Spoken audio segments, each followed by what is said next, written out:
Okay, so dalam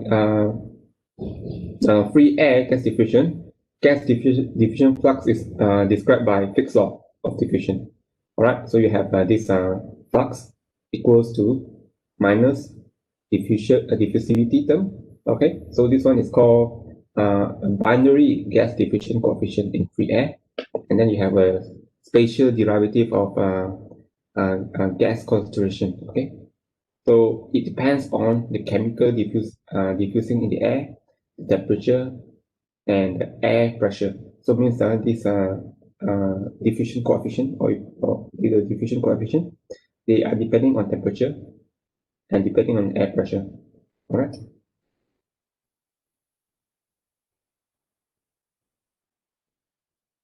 Okay, at atmospheric pressure means at T 25 degrees Celsius, low molecular weight gases, it varies from 0.15 to 0.25. So this value can be changed from 0.15 to 0.25. Low molecular weight at temperature 35 degrees Celsius, and it decreases with diffusing, increasing size of diffusing molecule. So if the molecule size increases, so this diffusion coefficient will becoming smaller and smaller. I think it's quite simple, right? Because if the molecule that is bigger in size, it's very hard for it to move, just like a human being. So if a human being is fatter, become more fat, so it's harder for that person to move, right? So same goes to the molecule. When the molecule become bigger and heavier, it's harder for them to diffuse. So the diffusion coefficient will drop. So Jury in 1983 suggested 0.05 centimeter square per second average value for pesticide of intermediate molecular weight. Okay, so it can be as small as 0.05. So for pesticide molecular weight that has around 300 to 100 to 300 gram per mole. Right. For small molecule like CO2, the value is higher. So for smaller molecule, easier to move, diffusion coefficient. All right. Okay. So equation 6.7 will overestimate. Okay, will overestimate gas flux through soil because one gas must diffuse through a longer path length to get from one point to another. So what does it mean is that overestimate of gas flux. If you look at this equation, how can it be overestimated? So this equation is used to estimate gas diffusion in air. Okay, so in free air, gas diffusion is given by this. Now, if we want to estimate it in the soil, so if you use this equation, then it will become overestimate. Why? Because air in the soil has more restriction. Okay, so itu udara, itu gas di udara yang tak ada tanah, dia di prediction dia adalah berdasarkan persamaan ini. Kalau kita nak guna persamaan ini dalam tanah, okay, kalau kita nak guna persamaan ini dalam tanah, udara nak bergerak dalam tanah ni akan menjadi lebih susah. Disebabkan lebih susah, so maksudnya kalau di udara tu dia bergerak lebih laju, udara yang tak ada halangan. Bila udara itu di dalam tanah itu, dia ada banyak halangan. So dia nak bergerak sangat payah. So kalau kita guna persamaan ini untuk predict dalam tanah, dia akan jadi overestimate. Okay, so because gas must diffuse through a longer path length to get from one point to another. So effect dia dipanggil tortuosity. So asalnya kalau tak ada tanah, dia nak bergerak daripada point A to point B, dia boleh bergerak secara lurus. Tapi sekarang ada tanah, dia nak bergerak secara lurus tak boleh. Dia kena bergerak ke kiri, kanan, kiri, kanan, kiri, kanan, kiri, kanan. Baru boleh sampai ke destinasi. So maksudnya jarak pergerakan dia sudah panjang, so longer path length. Okay. So the cross-sectional area available for flow is reduced by solid and liquid barrier. Okay.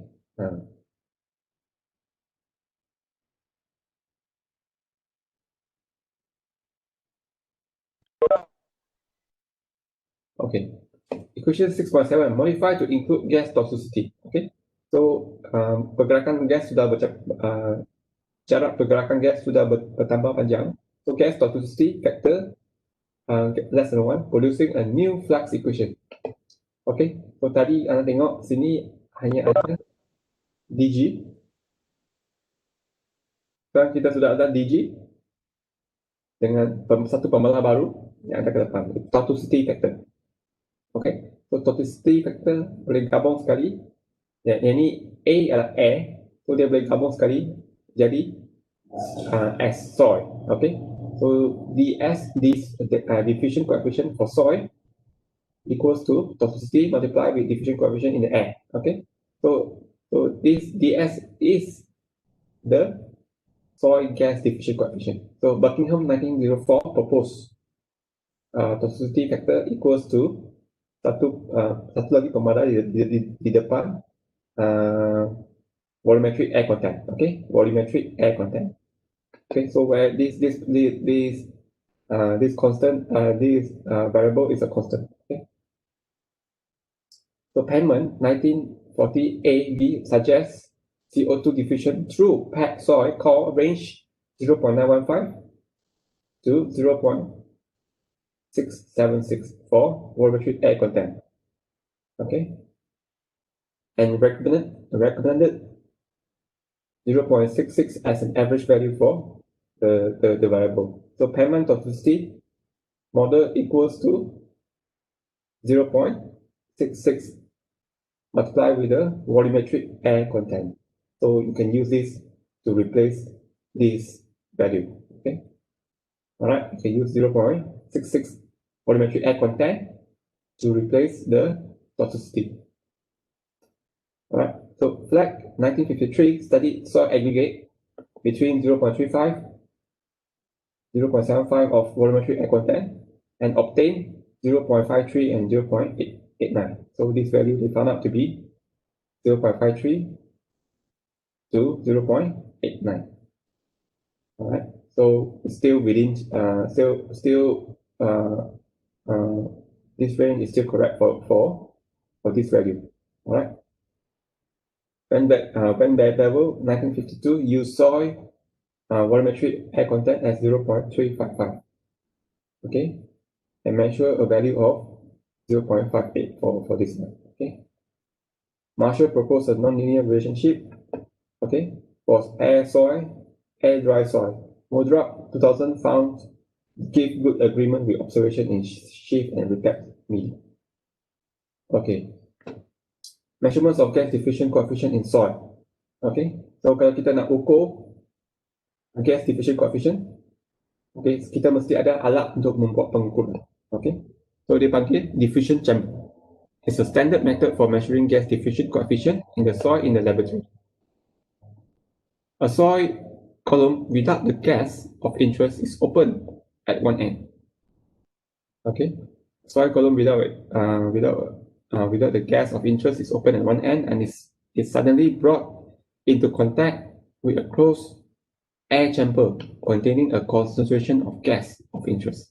So you ambil chamber yang kosong tu, yang tak ada gas tu, yang you bawa dia pergi tutup.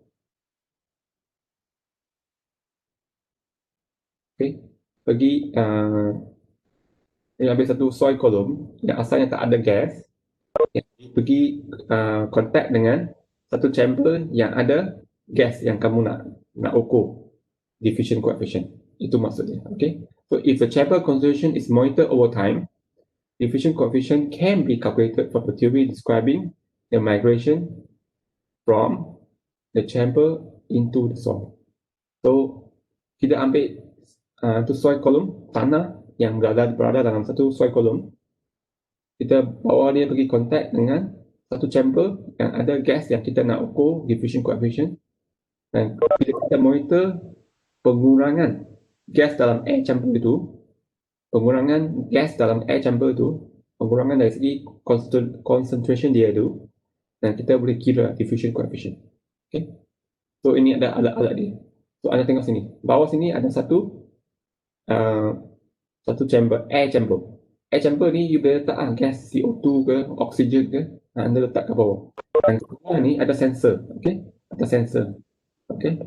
So you ada inlet untuk masukkan gas, lepas tu ada inlet untuk keluarkan gas. So bila you masukkan gas tu, you tutup inlet dan tutup outlet, dan gas tu akan kumpul kat bawah. So you ambil soil column ni, you letakkan ke atas, okay? Dia sebenarnya dia buat apa? Dia slide, dia guna slide you tolak tanah itu syuk masuk sini. Kalau dah habis tolak ke tepi. Okay, kalau nak ukur dia tolak ke kiri ke kanan. So bila you dah penuhkan gas, you tolak itu soil column ni daripada kiri ke kanan, tutup dia. Dan gas tu dibiarkan diffuse keluar melalui soil chamber ni. So dalam sini ada sensor, so you boleh ukur lah pengurangan gas concentration dalam air chamber di bawah. Okay, itu cara dia. Okay, dan sini di bawah pula dia ada contoh alat yang ukur air permeability. So ini sebagai maklumat tambahan lah. Okay. Dan sini tepi pula ialah sketch untuk gambar ni. Okay, so you boleh lihat lah. Sini ada inlet, gas masuk, ada outlet, gas keluar. Lepas tu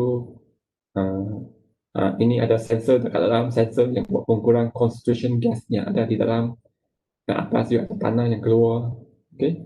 So anda boleh tengok sini ada O-ring ni macam getah penutup dia supaya gas tidak bocor. Okay. So ada sliding plate, you boleh slide dia daripada sini ke sana ke kiri ke kanan ke kiri, sliding plate. Okay. So itu cara pengukuran dia. Alright, measuring gas flux in the field. So gas flux Jg is difficult to measure in the field because the gas diffusion coefficient is normally not known. Okay. So flux chamber is used at soil surface to estimate gas flux. So flux chamber ni macam ni, ini yang flux chamber. Okay. So this chamber is either allow gas to accumulate in a box placed over the surface or trap the gas at the surface while maintaining low concentration. Okay. So sini ada diagram dia. So you ada sample pot, okay? Sample pot di sini, di mana you guna ini chamber ni, okay? Flux chamber ni tutup atas tanah, okay? So dan biar gas tu meresap daripada bawah ke atas. Dan gas tu akan masuk ke dalam sample chamber. Okay. So dari masa ke masa you hanya buat sampling lah ke atas air sample water ni. So you boleh ukur kandungan gas yang ada di dalam sample water, you tahu lah berapa gas yang keluar daripada tanah. Alright. Lepas tu metal ni juga dia casing ni dia ada satu panggil chain. Dia ada chain yang di mana dia paku di atas tanah supaya metal chamber ni tidak bergerak. Okay. Right. So ini adalah gas transport equation. Anda sudah pernah tengok. Anda hanya ambil equation 6.8 into 6.5. So 6.8 into 6.5. So ini adalah conservation of mass. Yang ini adalah flux equation. So flux equation masuk ke dalam spatial flux term. Okay. Dan ini adalah storage. Alright, storage. So anda boleh ikut proses dia. Anda boleh di sini kita boleh assume maksudnya tanah tu air porosity tidak berubah. Okay, air porosity adalah constant dan diffusivity adalah constant with space. So kita boleh keluarkan dia. Okay, ini boleh keluarkan. Yang ini pun juga boleh dikeluarkan. Okay, so kita dapat persamaan dalam bentuk ini. So this equation describe the changes in gas concentration as a function of space and time. Alright, so now kita lihat pula gas transport modeling in soil. Okay, oxygen depletion at the plant root interface. Alright, so kalau tak silap saya ada satu soalan daripada bahagian. Okay, oxygen concentration in the soil air space is regulated by diffusive resistance of the soil and by the rate of demand of the plant root and soil biota.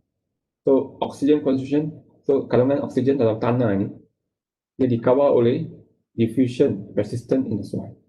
Okay, diffusive resistant in the soil. So kebolehan tanah itu gas tu, kebolehan gas tu untuk bergerak dalam tanah yang mempunyai rintangan. Okay, itu maksudnya. And by the rate of demand of the plant root and soil biota.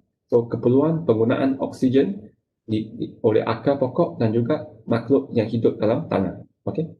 Rate of entry of gas to the root is regulated by diffusion from the air space into the root. Okay. So rate of entry of gas to the root is regulated by diffusion from the air space into the root. So gas yang meresap masuk ke dalam akar pokok bergantung kepada diffusion daripada udara itu masuk ke dalam akar pokok. So oxygen reaches the root surface is controlled by the rate of gas exchange between soil, air, and the atmosphere. Okay. So kalau udara gas oksigen daripada atmosfera masuk ke dalam tanah itu berlaku, maka gas exchange berlaku lah. Kalau kadar oksigen yang masuk daripada atmosfera ke dalam tanah itu tinggi, maka banyak oksigen yang masuk. Itu maksudnya rate of gas exchange between soil, air, and atmosphere. So the rate of transfer of oxygen from the soil pore to the root. Okay, ini juga menjadi penting. So bila udara itu oksigen itu daripada udara masuk ke dalam tanah, daripada tanah pula dia pula perlu transfer kepada akar pokok. This process take place through water film that exists around plant root and the soil particle.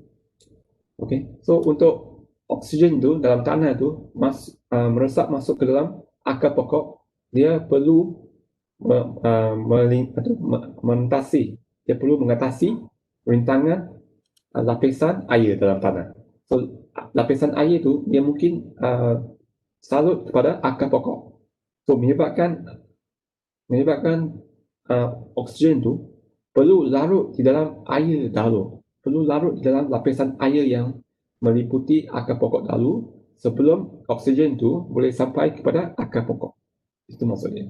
Okay, so this process take place through water film that exists around plant root and soil particle. So oxygen diffusion to root must take place through liquid phase. So oksigen daripada atmosfera masuk ke dalam tanah. Oksigen dalam tanah itu perlu masuk ke dalam lapisan air, dan oksigen dalam lapisan air itu perlu pergi meresap masuk ke dalam akar pokok. Okay. So liquid diffusion coefficient in soil. Okay. So diffusion coefficient in soil. So ibu nampak DL maksudnya L maksudnya liquid, S maksudnya soil. Okay. So it's given by this equation. Okay, kita tengok balik equation tu ada sama tak?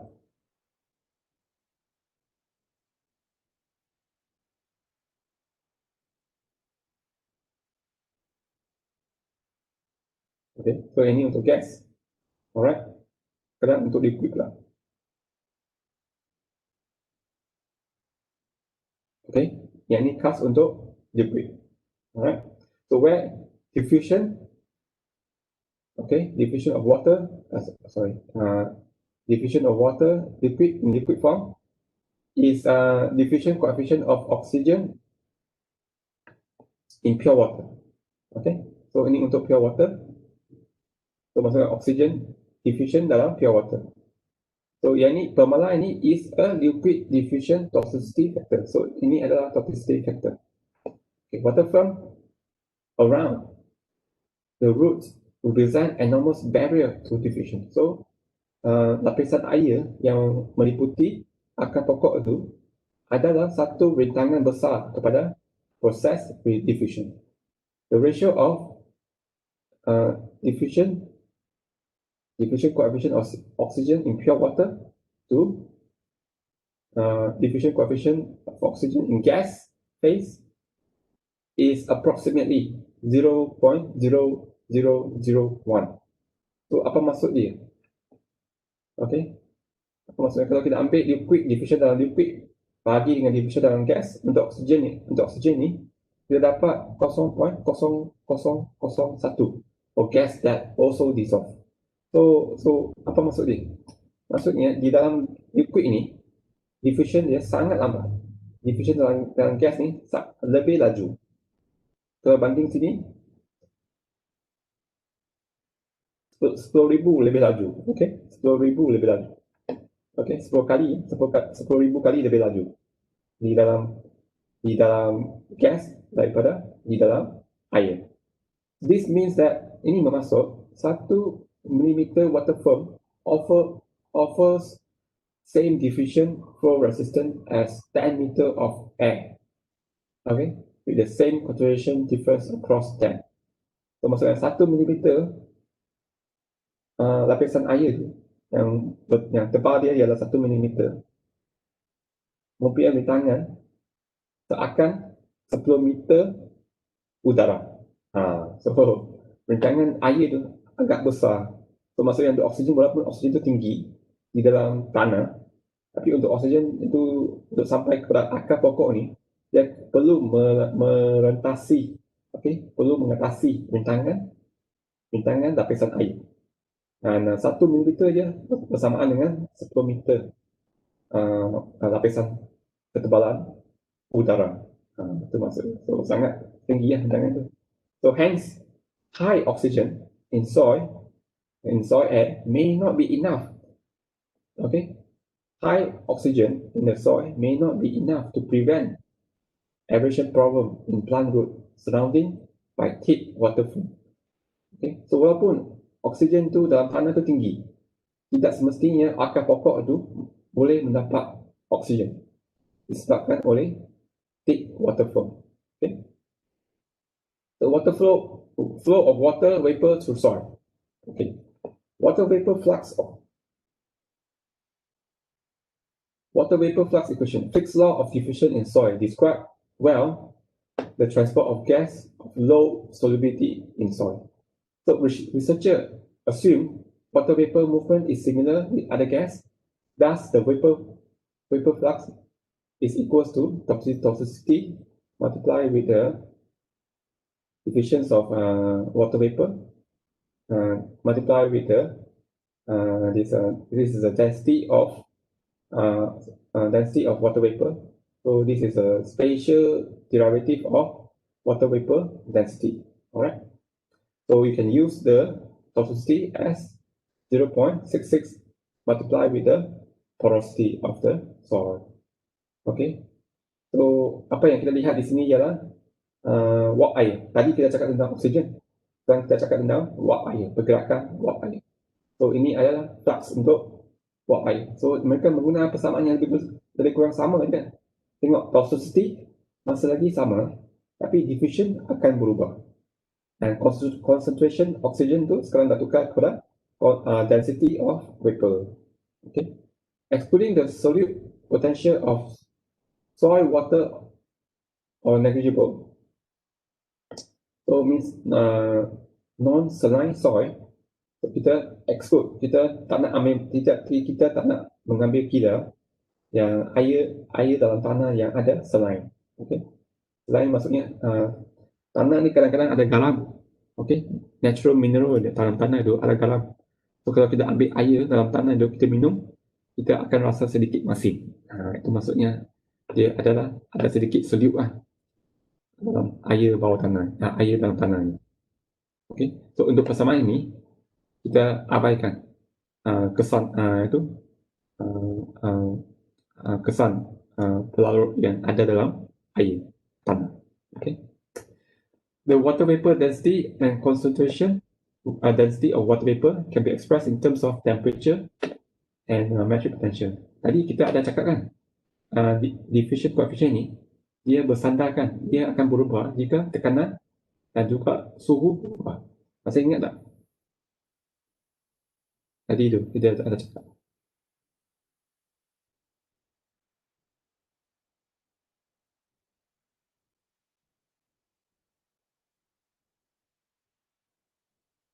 Ini Pak.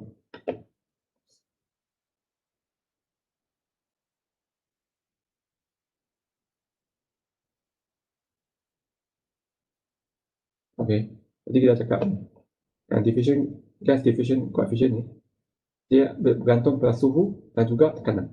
Tapi kita tak tunjuk dia dalam persamaan kan.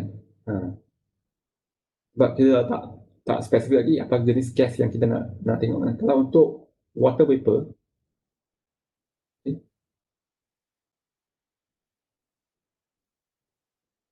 kalau untuk water vapor, dia yang ini juga bersandarkan kepada pressure dan juga suhu. Okay? Pressure and temperature. Dia juga bergantung pada pressure and temperature. Tapi persamaan masih lagi tidak tunjuk ke sini. Tapi satu lagi kelainan untuk water vapor ni, dia punya diffusion, dia punya water vapor density ni bersandarkan kepada suhu dan juga tekanan. So sini bersandarkan kepada suhu dan tekanan, sini juga bersandarkan kepada suhu dan tekanan. So maksudnya water vapor ni, okay, persamaan dia ialah ini, bersamaan dengan saturated, okay, saturated vapor pressure, saturated vapor pressure, okay, ini boleh dikatakan sebagai saturated vapor density multiply with the relative humidity. So persamaan relative humidity dia ialah exponential ini, okay, dan MW ialah molecular weight of water, H dia ialah metric suction, okay, metric suction. Right. So W dia ialah density of water, and R satu pemala, okay, pemala gas, dan T ialah temperature in Kelvin. Alright, and H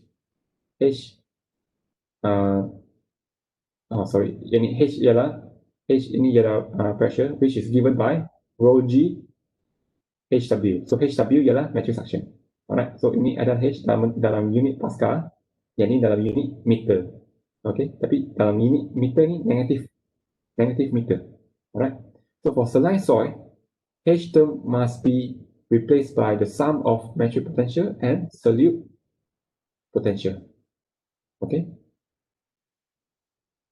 So bila dalam tanah yang ada saline ni, you mesti ambil kira metric potential, daya tarikan dan juga potential of solute.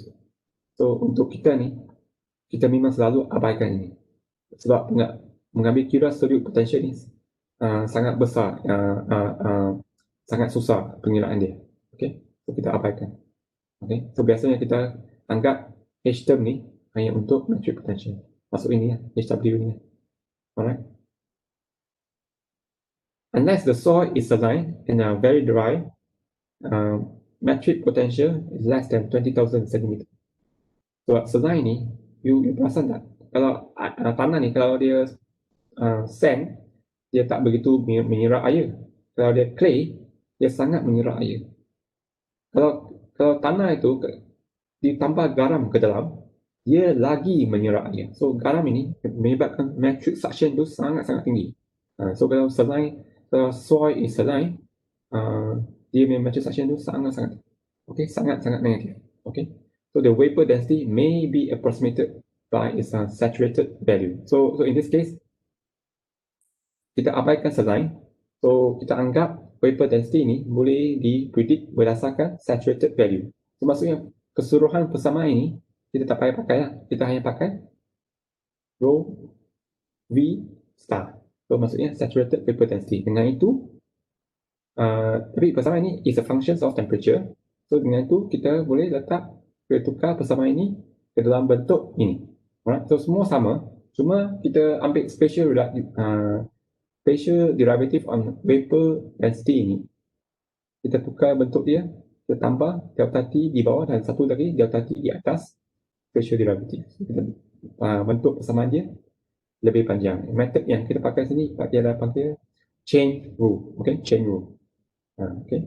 So relative humidity, untuk mendapat persamaan ini, kita anggap relative humidity bersama dengan 1. Kalau dia bersama dengan 1, vapor density becomes saturated vapor density. Okay. So it was thought that equation 6.38 ini, it was thought equation 6.38 able to describe water vapor movement in soil. So saintis anggap persamaan ini yang dipermudahkan daripada persamaan ini yang asalnya mesti memakai persamaan ini, dianggap persamaan yang ini lah, yang sudah dipermudahkan boleh menerangkan pergerakan wap air dalam tanah. Tetapi laboratory test of equation 6.8 under temperature gradient across soil column, the measured vapor flux was up to 10 times larger than the value predicted. Okay, 10 kali lebih besar daripada value predicted. The discrepancy eluded researcher for many years. So, yang perbezaan prediction daripada persamaan ini dengan apa yang dipredict dalam laboratory ini, beza dia ialah 10 kali ganda under temperature gradient condition. So maksudnya persamaan ini, prediction dia tidak tepat, kurang tepat. Dia 10 kali lebih rendah daripada apa yang berlaku sebenarnya. So apa yang berlaku yang sebenarnya dalam eksperimen adalah 10 kali lebih besar. Dan disebabkan perbezaan discrepancy, maksudnya perbezaan ini menyebabkan saintis dunia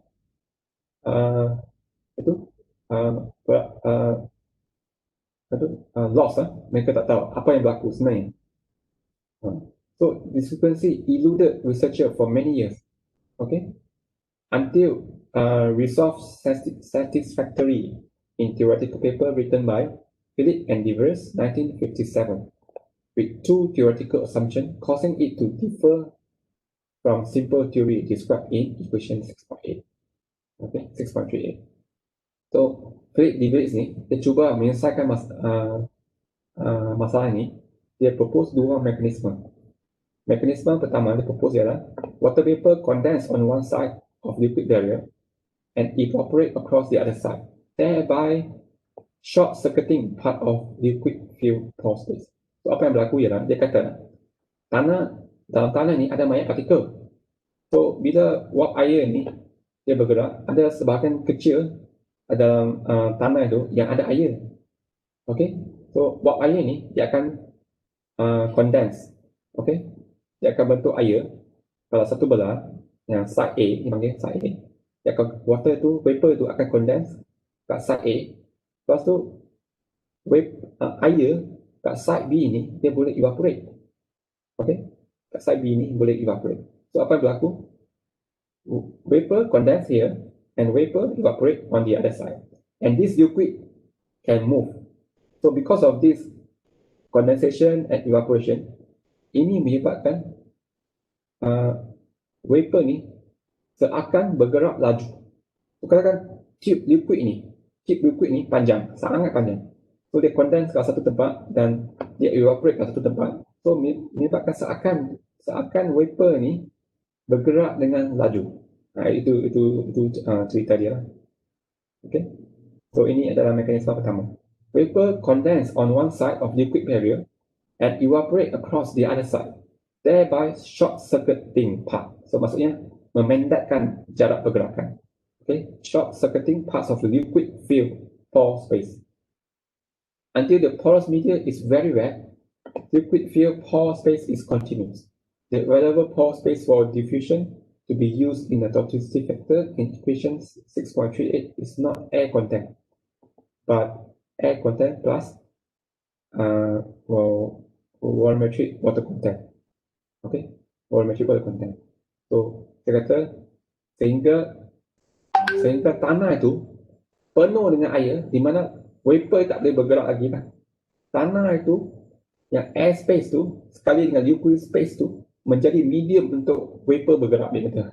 Itu cerita dia. Okay. So second mechanism proposed, average temperature gradient. Okay. So perbezaan suhu daripada point A ke point B lah, itu maksudnya. Average temperature gradient. The temperature to relativity solid phase is greater than liquid, which in turn is very much greater than air-space thermal conductivity.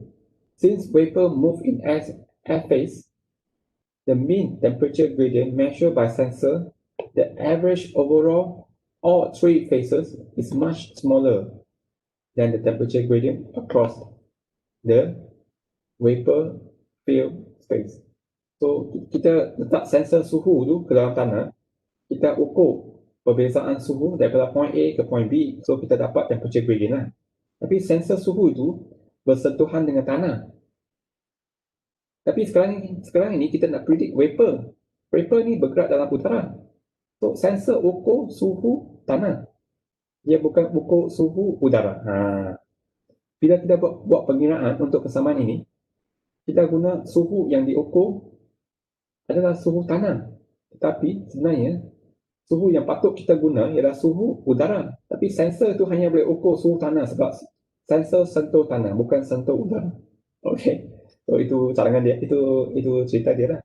So disebabkan perbezaan suhu bila bersentuhan dengan tanah ni rendah, so water vapor prediction jadi rendah, dia kata. Okay. So itu cerita dia. Okay. So ini mekanisme. So ini adalah mekanisme yang Philip and de Vries propose untuk menjawab soalan kenapa water vapor ni predict menggunakan persamaan ini adalah 10 kali lebih besar. Okay. So maksudnya persamaan itu kurang perkiraan dia, sangat kurang. Dia kurang sebanyak 10 kali. Okay, 10 kali. Right, so equation 6.38, okay, equation 6.38 ini, 6.38 should be written as 160 multiply with the diffusion coefficient, multiply with the temperature derivative on vapor density, saturated vapor density, and multiply with the variable. Okay, then only we multiply with the spatial derivative on the temperature, right? And the W is given, the variable is given by the spatial derivative of temperature in vapor region over the temperature over the spatial derivative or on temperature on the soil itself. So this is how Philip try to compensate for the effect of under prediction of this equation. So using a theoretical model of soil thermal conductivity, the variable was calculated range from 2 to 3. Philip and de Vries solution, equation 6.39 and 6.41, remove most of the discrepancy between theory and experiment. Okay.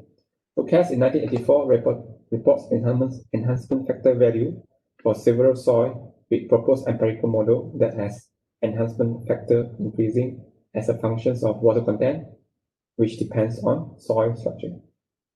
All right. Approximate water vapor flux law.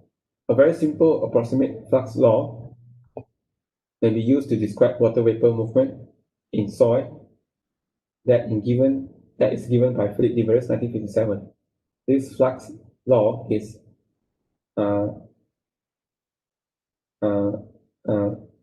vapor flux in soil equals to 2 multiplied with the function, multiplied with the temperature, multiplied with the spatial derivative of temperature. So this function T is known as a function of temperature that may be calculated without doing any experiment. So apa kelebihan persamaan ini? Ini adalah method yang anggaran, okay, approximate. So kelebihan method ini ialah dia sangat mudah lah, pengiraannya lebih mudah. So it has the advantage of circumventing the extremely difficult problem of measuring water vapor movement directly. Okay. Osmotic effect on, okay, here is a osmotic effect on water vapor flux. Okay, so anda boleh lihat gambar dia ni. So sini kita ada satu kolom. Eksperimen ni untuk satu kolom. Di mana satu belah adalah sejuk dan satu belah lagi adalah panas. So dianggap kolom ni panjangnya ialah 14 cm. Di sini kolom dia sejuk, di sini kolom dia panas. Okay. dalam kolom ni ada tanah. Right? So yang kita ukur distribution of water, kandungan air ni dalam kolom ini.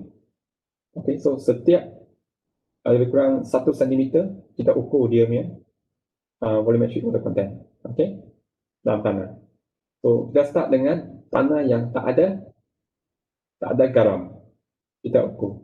So bila tempat yang ada suhu tinggi, tempat yang suhu rendah, kita boleh nampak perbezaan taburan air lah. So kawasan yang tempat panas ni, air akan bergerak daripada kawasan yang panas ke kawasan yang sejuk. So boleh nampak di sini kawasan panas mempunyai mempunyai kandungan air yang rendah. Di sini pula kawasan yang sejuk mempunyai kandungan air yang tinggi. Right? Bila sekarang kita masukkan garam di dalam kolom ini, okay? Kita masukkan garam di dalam kolom ini dan kita ukur perbezaan kandungan air. Okay? Perbezaan kandungan air, perubahan kandungan air dalam kolom ini, kita nampak untuk salinized, kolom yang ada garam, kita nampak kolom ini yang sepatutnya kandungan air rendah menjadi lebih tinggi dan kandungan air yang sepatutnya lebih tinggi menjadi lebih rendah. So maksudnya taburan air, taburan air dalam tanah ni bergantung kepada kandungan garam dalam tanah. So kalau kandungan garam itu tinggi, maka dia akan menyebabkan distribution of water akan menjadi kurang beza. Okay, itu yang nak disampaikan. So ini adalah osmotic effect of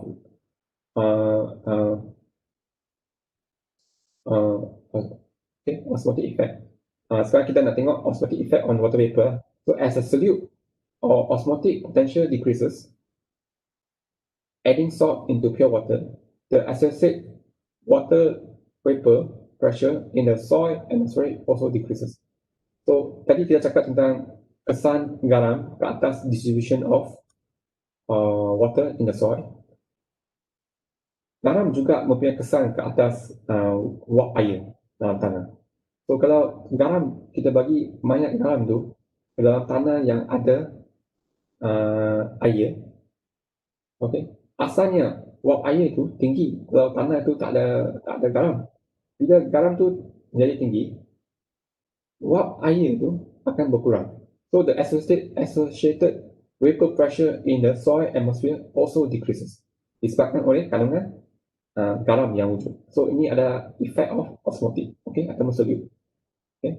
At equal water content and temperature, vapor flux in saline soil is less than in the non-saline soil. Okay. So kalau untuk tanah yang ada garam, pergerakan wap air akan berkurangan. Okay.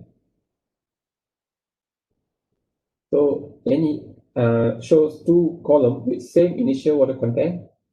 One column contain almost pure water, while the other column had salinized soil solution. Okay, so ini perbezaan water distribution. Okay, water distribution dalam tanah yang ada garam dan tanah yang tak ada garam. Juga disebabkan satu bahagian yang dipanaskan. Okay, satu bahagian adalah sejuk. Okay. So sini adalah panas dan sini adalah sejuk. Alright.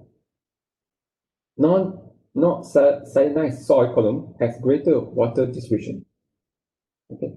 So yang ini tengok kan, dia tak salinized, dia tak salinized, dia perbezaan distribution of water lebih besar. Okay.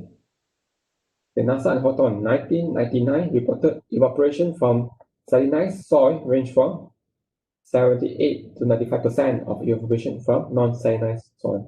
Disebabkan kita letak garam dalam tanah, dalam tanah itu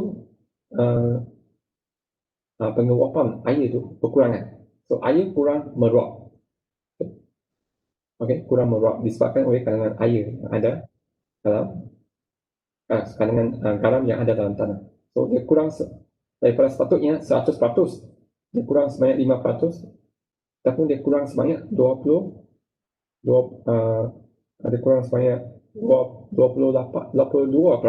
Okay. So most natural soil contains some dissolved salt. Okay. Account for salt concentration is important to estimate water vapor flux. Alright. So sini pula kita lihat soil wettability. Soil wettability ialah cerita dia ialah sama ada tanah itu mudah tak untuk air, untuk dia untuk bersentuhan dengan air. Ada kalanya tanah itu dia tidak dapat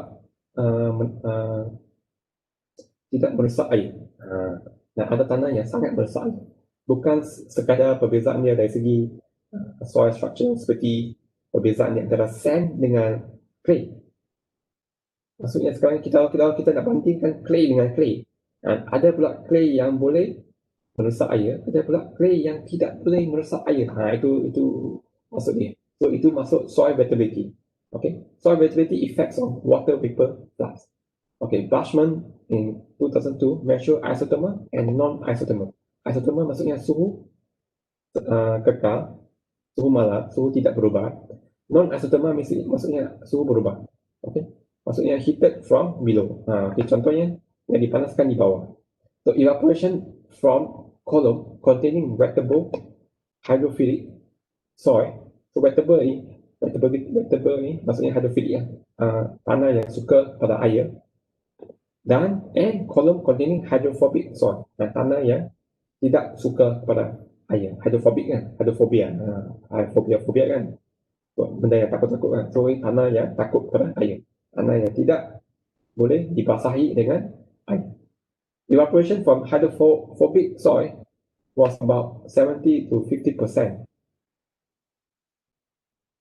of evaporation from wettable soil. Okay, so hydrophobic soil ni dia punya evaporation tu berkurangan. Okay, dia hanya ada 75% hingga 50%. Okay, compared to wettable soil under isothermal and non-isothermal. So non-isothermal lagi kurang, hanya 50% saja. Okay, so isothermal dia boleh mencapai sehingga 75%. So hydrophobic soil memang mengurangkan evaporation. Okay, soil under temperature gradient evaluated using Philip Devereaux's model.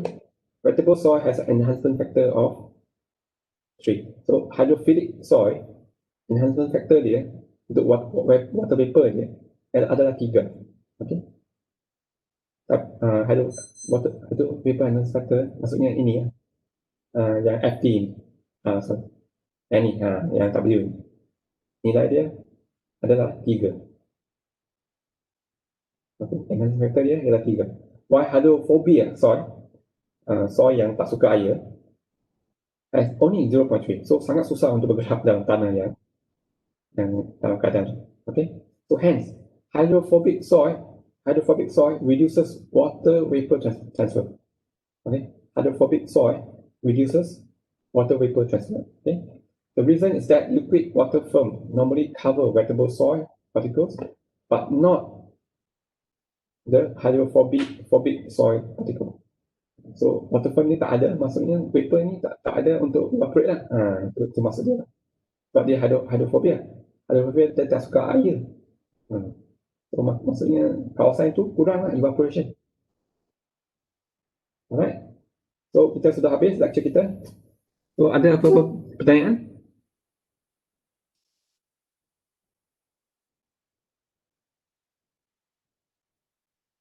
So we have finished our lecture. Do you have any question?